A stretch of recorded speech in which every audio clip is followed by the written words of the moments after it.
The mic wasn't turned on.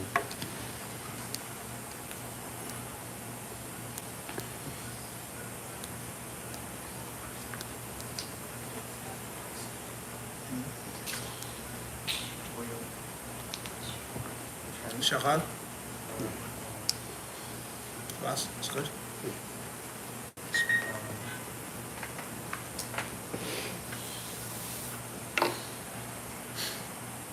بسم الله.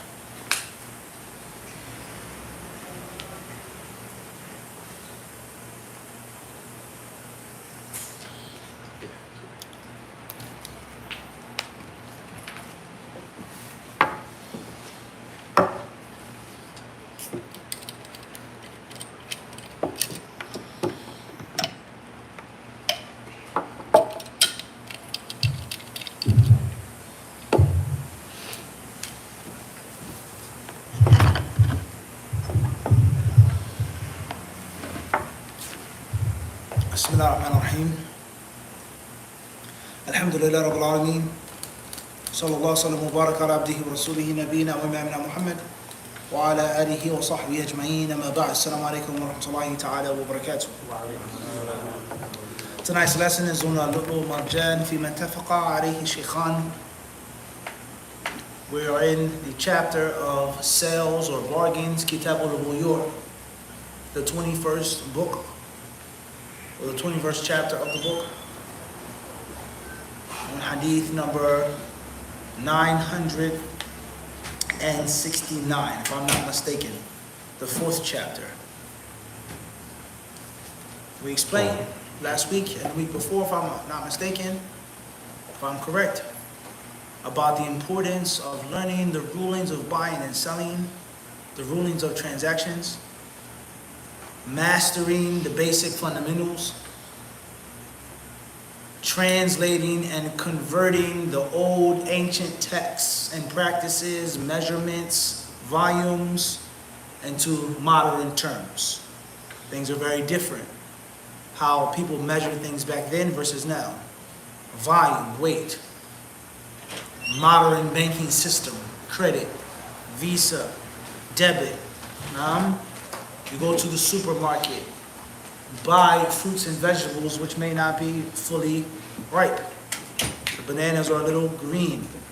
The apples may have a little green in them, not Granny Smith apples, right? Or they aren't Macintosh apples. It's supposed to be totally red. What is the ruling on buying fruits and vegetables in this state? Drop shipping, buying on Amazon, these different websites that people use, in which they're thousands of miles away in a different country. Okay, so on and so on and so forth. How to understand the modern world of buying and selling and trading in light of a hadith that was quoted 1,400 years ago. Understand? Of course, some things, many things are going to be the exact same. Some things will be same in principle, but different in practice or name or the widespread nature of it, etc. And some things may be relatively new. But you're not going to find anything, you're not going to find something new under the sun. It's going to be tweaked. It has a new aspect to it, a new element to it. They give it a new name, a new title. There's a greater availability to it. But the practice is going to fall under, without any doubt, one of these ancient principles.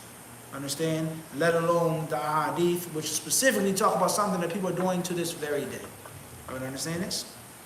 So the successful student of knowledge, the successful scholar, the successful mufti, the successful researcher, the successful mujtahid is going to be the best translator and the best interpreter. How can I take then that and make it work and fit into now? Everyone understand this? And the average person is going to be too lazy to do that. The average person has bad thoughts of the law and bad thoughts of the deen and bad thoughts of the sharia, thinking that it's outdated and obsolete and prehistoric and archaic and medieval, and we need something new and fresh, and we need something that's revolutionized, so on and so forth. And then there are people who do realize that the deen is eternal, perpetual, the deen is for every place, every time, but they don't have the intelligence or the training, or they may not have the necessary amount of enthusiasm, maybe too lethargic to actually put in the work to do it. Alright, so Islam, without any doubt, is for every time, every place, each time and place, people, race. But how it fits, how it applies, that is your job. The car, the businessman, right? That's your job. How much fiqh and fahm, understanding and knowledge you have of that will determine how well you can put it into the modern terminology and the modern practice, right? Let alone dealing with the people who are specialists. Bringing two specialists together, the two worlds together. The fuqaha and the modern financial economic specialists. Everyone understand this?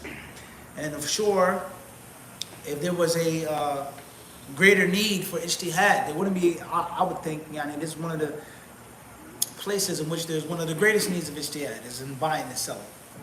Because there are many practices which a person thinks are agreed upon, which there's difference of opinion. Or the scholars and the schools have passed these practices or these opinions down, and they may be based on something which was incorrect. It was incorrect back then. It's a hardship now, and it's causing us a difficulty now. It's even more greater need to understand that we aren't bound by this. Everyone understand this? And to understand the nature of the scholars, the nature of the fuqaha, is that they were human beings. And that they spoke about their locale, their time, their people. They spoke about their cultural norms when we speak on buying and selling. And that is why you find in different books, they mention words and terms that are absolutely obsolete with regards to measurement and volume. No one uses this anymore. In Medina, they don't use that. If you lived in Baghdad, if you lived in Kuwait City, wherever you go, Doha, no Arabic-speaking country, Durman, Khartoum, whatever the case, you're in Sudan, they don't use that term anymore. They don't use that you get what I'm trying to make? So you have to understand how to translate that into now. Everybody clear on this? Okay. Another very important principle with regards to studying the chapter of buying and selling, the chapter of bargains, the chapter of bargains and sales, is that oftentimes you'll find the prohibited acts, the prohibited types of bargaining, the prohibited types of selling and buying and trading, as we started, right? Mulamasa, munabidha, habala, habala, buying and selling, cutting out your brother. Why is everything haram, haram, prohibited, prohibited, prohibited? And why don't we speak about the conditions of buying and selling? The recommended acts of buying and selling. The this of buying and selling. But why is the main focus on the impermissible and the invalid types of contracts? To show you and to prove to you is that you're allowed to buy, and you're allowed to sell, and you're allowed to trade and bargain as you wish, as long as it doesn't fall under here, here, or there. So the haram things, the prohibited types of buying and selling are restricted. And the lawful types of buying and selling are what? Open. Do as you wish. Right? You want to sell food, you want to sell clothes, or sneakers, books, this, that, whatever business your business may be. Tafaddal. Seek Allah's bounty. As long as you don't violate, boom, boom, boom, bang. You understand the wisdom of the Sharia? So the prohibited acts, the prohibited things, the unlawful types of transaction, etc., those are limited. There's no cap on what is lawful. And this is another manifestation of the universality, the universal nature of the deen and the Sharia. In Africa, in Asia, in Europe, however they sell, whatever they sell and buy, that's up to them. And it doesn't have to be buying and selling like the Arabs did. It doesn't have to be like that. You don't have to lose your cultural identity or your cultural norm or norms to be a practicing Muslim on the Sunnah. Everyone understand this? And those conditions, those shurut, the different specific A, B, and C rulings of buying and selling, you'll find them in the books of fiqh. So you study the books of fiqh, and you study the books of hadith, the comparative fiqh, and you what? You bring it together and you're strong. Alright? Khayr, inshallah. Alright. Chapter 4. The author, rahimahullah ta'ala, says, Fadl Hamza. باب تحريم بيع الرجل على بيع أخيه وصومه على صومه وتحريم النجش وتحريم التصرية. قال حديث عبد الله بن عمر رضي الله عنهما أن رسول الله صلى الله عليه وسلم قال: لا يبيع بعضكم على بيع أخيه. قال حديث أبي هريرة رضي الله عنه أن رسول الله صلى الله عليه وسلم قال: لا تلقوا الركبان ولا يبيع بعضكم على بيع بعض ولا تناجشوا ولا يبيع حاضر لباد ولا تصروا الغنم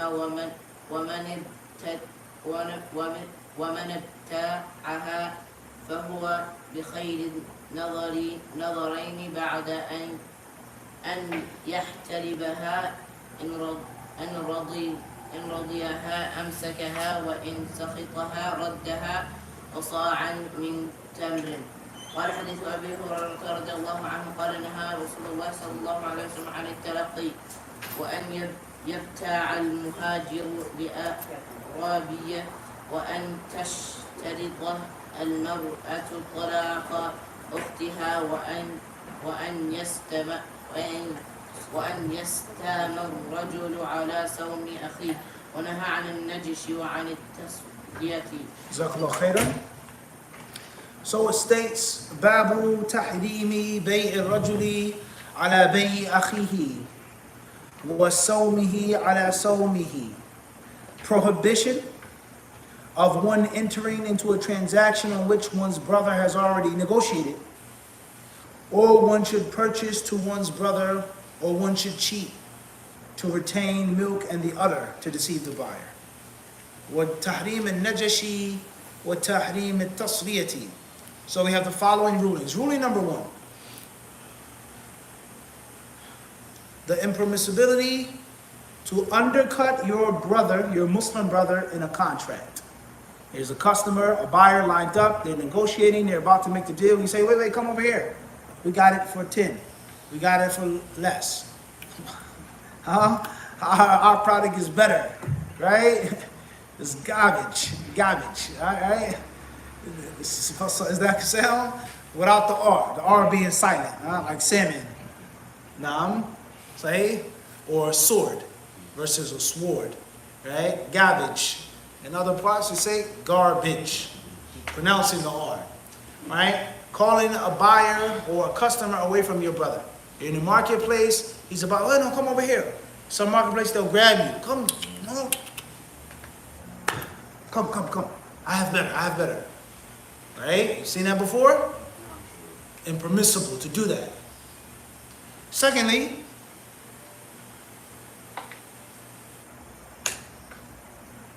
وَصَوْمِهِ عَلَى صَوْمِهِ. Negotiation, whatever the case may be, we'll get there. وَتَحْرِيمِ النَّجَشِ. And the impermissibility of a thing called najash, which we'll explain, but it's haram. And the impermissibility of that which is called tasriyah, which we'll explain in detail. It says in English, prohibition of one entering into a transaction on which one's brother has already negotiated, or one should purchase in opposition to one's brother, or one should cheat. He translates najish as cheating. And the najish is basically when there's a bargain, an auction, and there's a hidden agent in the crowd. Every time you announce a price, he says, I'll take 50. Can 50, 60. And then he goes up. And this one guy keeps what? Bargaining, making other people lift the bar of the price. But he isn't a real customer. And when he reaches a certain point in which him and the seller are pleased, he lets him have it for 75. And last but not least, that which is called a tasriyah, which is retaining milk in the udder. An animal, a man sells an animal, he holds the milk, he does something to prevent the milk from leaving the udder, making the animal look bigger or fatter or whatever the case may be, right? Deception trickery, chicanery, undercutting people, being sly, backstabbing your brother, etc. That's what's meant by this chapter heading. Ethical business, now, ethical business in light of Kitab and Sunnah, right? And the impermissibility of robbing people, ripping people off, cheating people, right? Many companies today, they pride themselves, they say fair trade. The farmer in Nicaragua, he receives something from this bag of coffee beans, right? Or the Amazon rainforest, right? Or the tea pickers in Sri Lanka. They are getting their fair share of their work in the tea field, so on and so forth. Fair trade. No country, no one was robbed or raped or ripped off in this purchase in your warm, nice cup of coffee that you're about to enjoy. And all of those different elements and people that could have possibly, and in most cases, did suffer, and you're enjoying that cup of coffee. Coffee beans, the rainforest, the environment, the forests that were plowed down and knocked out the way, the chemicals dumped into the river, right? The poor, miskin workers that have to harvest the coffee beans, maybe at gunpoint. If you don't go out and work today, no, we're striking. We need more money. You're working us for 18 hours like slaves. Okay, no problem. You don't have to work, but we have your grandchildren hostage. And if you don't go out there, we're going to shoot them. Just like that. And then I'll shoot her, and then have a cup of coffee, like it's nothing. Someone else will replace you. Forced to work those long, hard hours, being paid nothing. Very little. Right? The brown sugar that you use for your coffee. You ever read the bloody history of brown sugar? People talk about blood diamond and how, you ever read the history of sugar? It's a very interesting history you should all read about. And I'm sure many people in this room to this very day, you have some type of lineage or heritage that goes back to that painful history. And how that was one of the worst types of slave labor. Dreaded working in the sugar plantation. Chopping down the sugar cane, processing the sugar, working for 20 hours, 18 hours.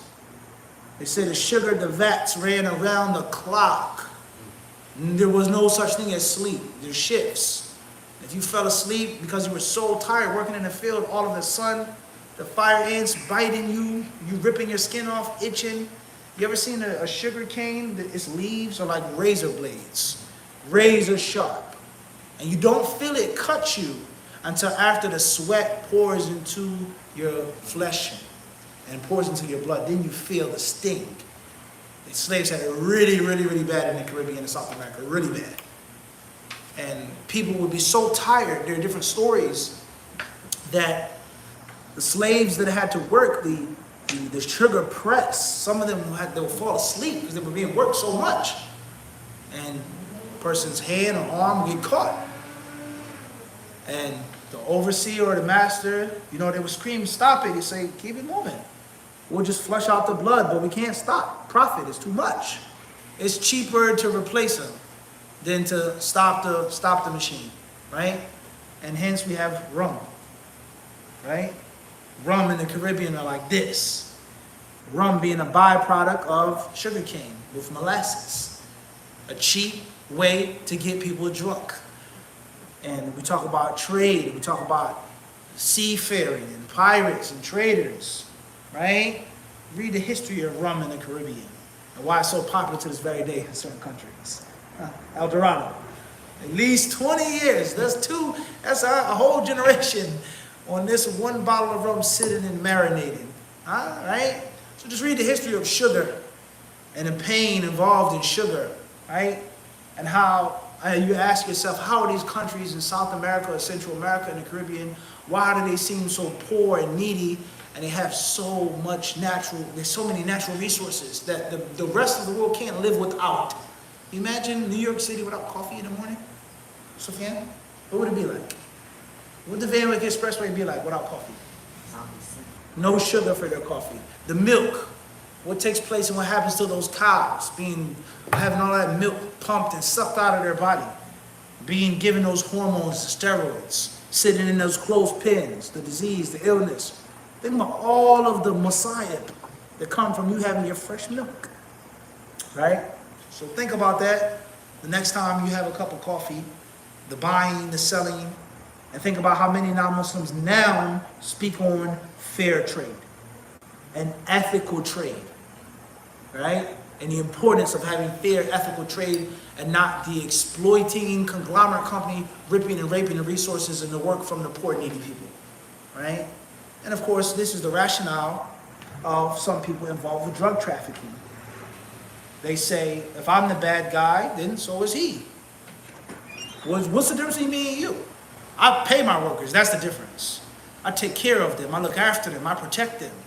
You work your workers until they die. You give them pennies. You suck all of the benefits from this one country to make your country bigger and stronger, and you put nothing back into the country.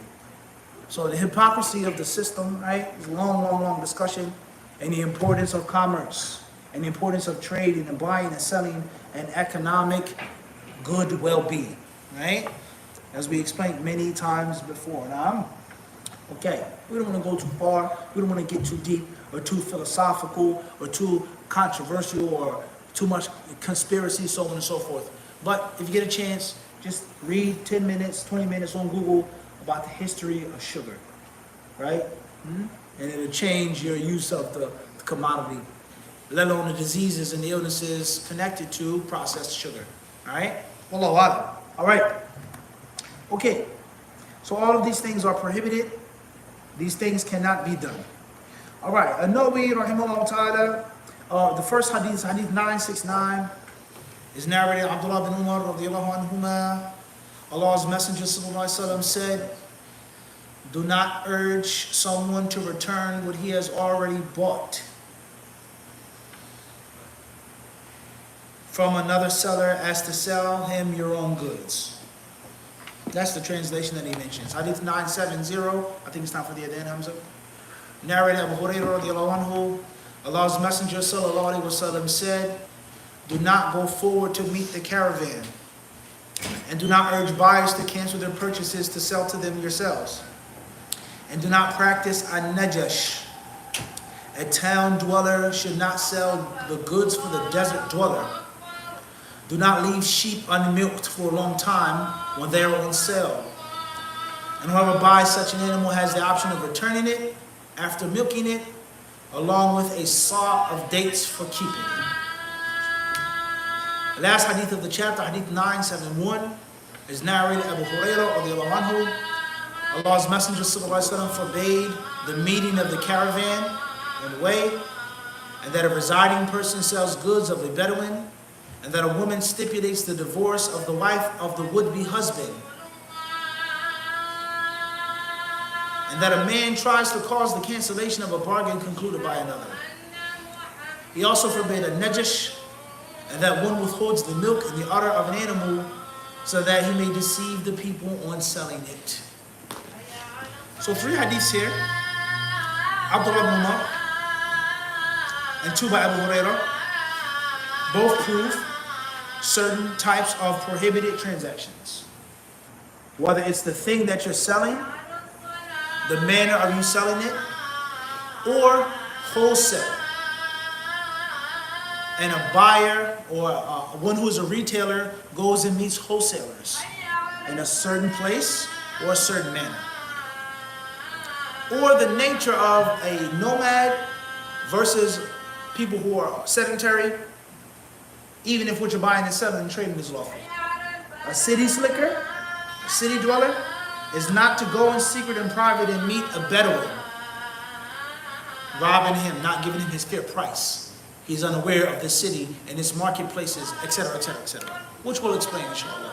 What's important is that these 3 hadiths prove, number 1, in general, holistically, ethical trade.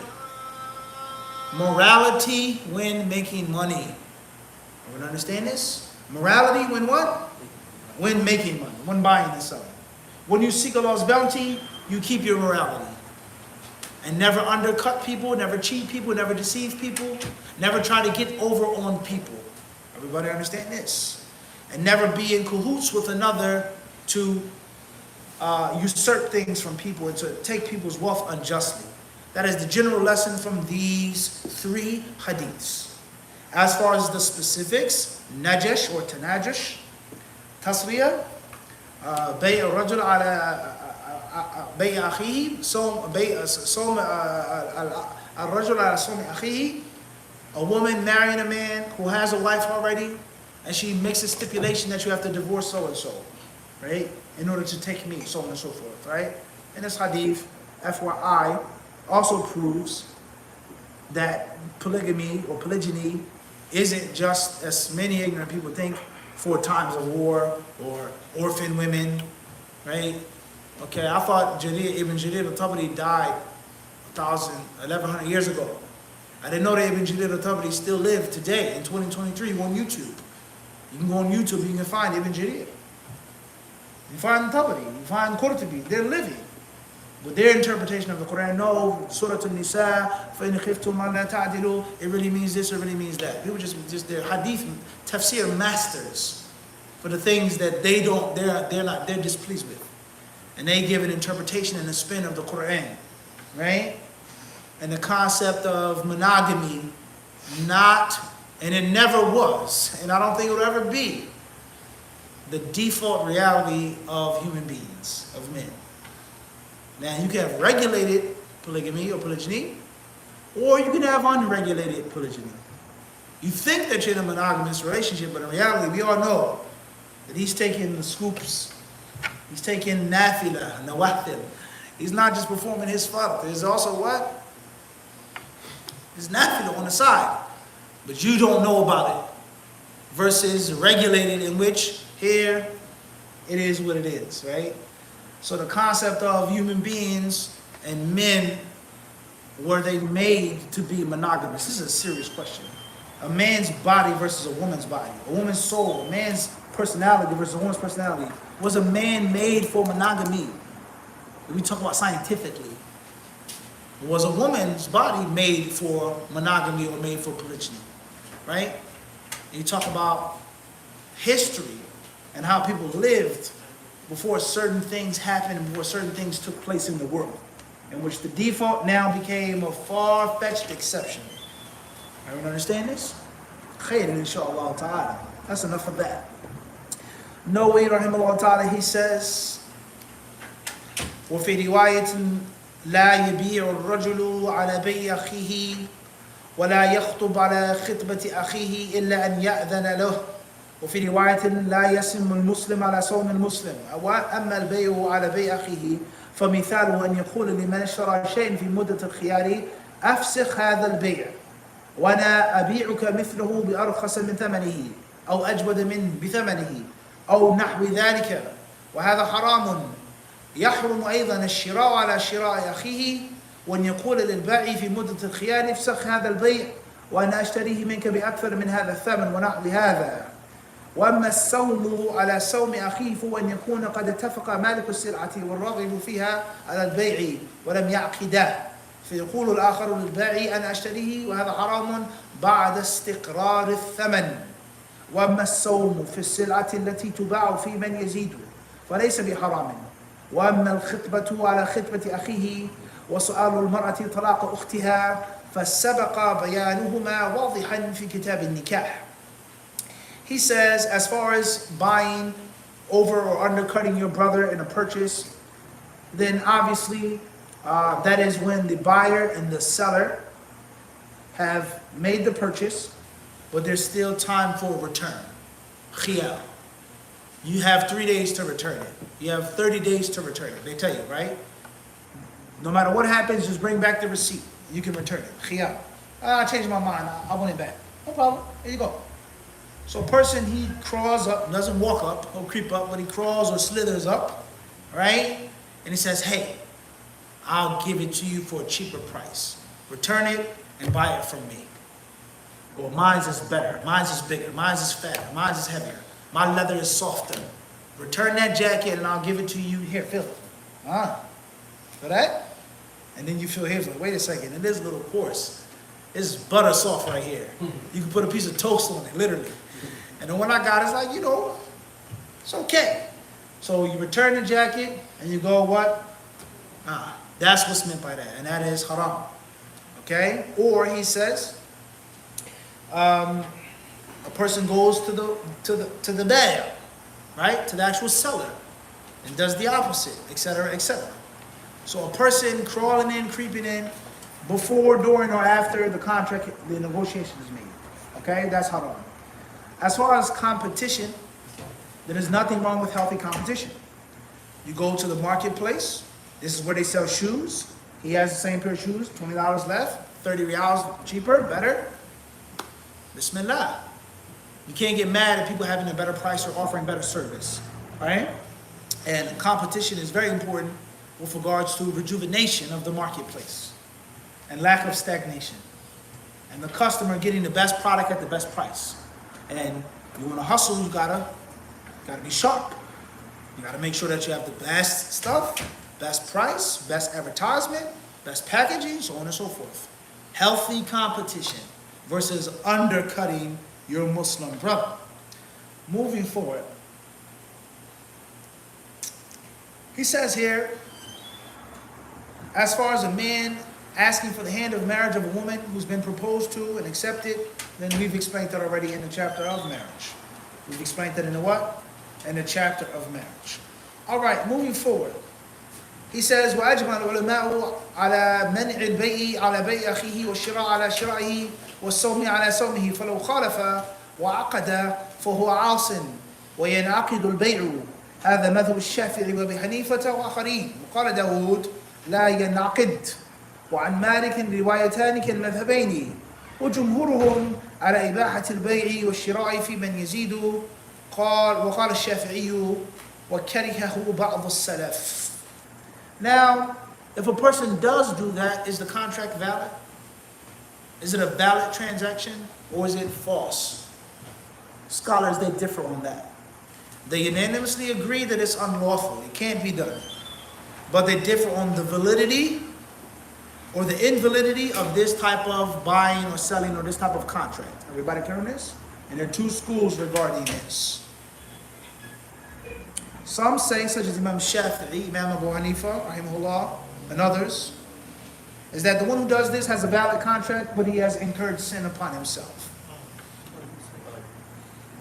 Imam Malik, rahimahullah ta'ala, he had different views on this. Once he said that which agreed with Abu Hanifa and Shafi'i, and other times he agreed with the rest of the scholars, the majority of the scholars who said that it was invalid. Okay? So some say it's valid and others say it's what? Invalid. Everybody clear on that? وَأَمَّا النَّجَشُ فَبِنُونٍ مَفْتُوحَةٍ ثُمَّ جِيمٍ سَاكِنَةٍ ثُمَّ شِينٍ مُعْجَمَةٍ وهو أن يزيد في ثمن السلعة لا لرغبة فيها بل ليخدع غيره ويغره ليزيد ويشتريها وهذا حرام بالإجماع والبيع صحيح والإثم مختص بالناجش إن لم يعلم به البائع فإن واطعه على ذلك أثم جميعا ولا خيار للمشتري إن لم يكن من البيع مواطأة وكذا إن كانت في الأصحي لأنه قصر في الاغترار وعن مالك رواية إلى آخره. All right, before we move forward, this discussion is a junction or meeting place of different genres of knowledge.